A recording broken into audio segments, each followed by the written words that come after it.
Hey folks, welcome to day 4 here for combating migraines. And we have a couple things that we're going to be going over to help eliminate those. Today we're going to be talking about essential oils, specifically one called lavender. Lavender helps to calm and soothe you. With that being said, you're going to actually just take a couple of drips. We actually have some right here. You're going to put them right into your hand. You can put them onto a cloth, lay it over your face, or just breathe into your hands. Okay. With that, you can use the technique that we showed you from day 3 as far as the breathing technique to be used.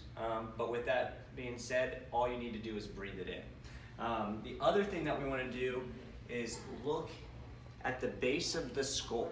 Now we have all these really tight muscles called suboccipital muscles that are holding our head up, and we spend so much time looking down that they contract really tight and compress on the back of the neck.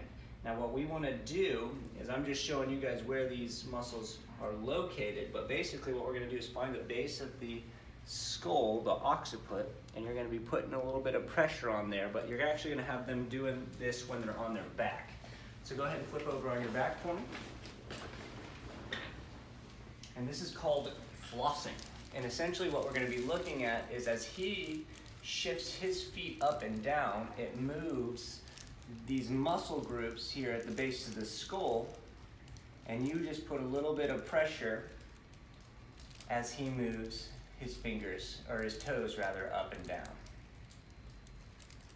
So this is going to release a lot of the pressure at the base of the skull, allows these muscles to relax, takes a bunch of pressure off these suboccipital muscles, and in turn all of the nerves that are coming out at the base of the skull. The other essential oil that we can discuss is one called past tense. This is specific for headaches. It's very similar to putting like an ice pack or icy hot, something like that, but it doesn't have all of the nasty chemicals that those products typically have.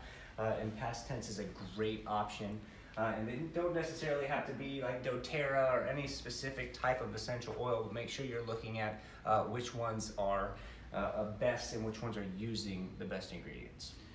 Again, so to reiterate, applying pressure right at the base of the skull. When you pull your toes up, you should feel a tight little bundle up there. And it might be on the left, it might be on the right, but the whole idea is applying direct pressure to that bundle and then breathing in and then breathing out and pointing the toes down and going to the opposite side and applying pressure with the toes down. And continue to repeat that process with the toes up, applying pressure, and then opposite side pressure with the toes down. And it's going to be key for the person on the table to let the person who is doing the actual traction to know how much pressure they should apply. It can be very uncomfortable if you get too much pressure. Just be aware of that.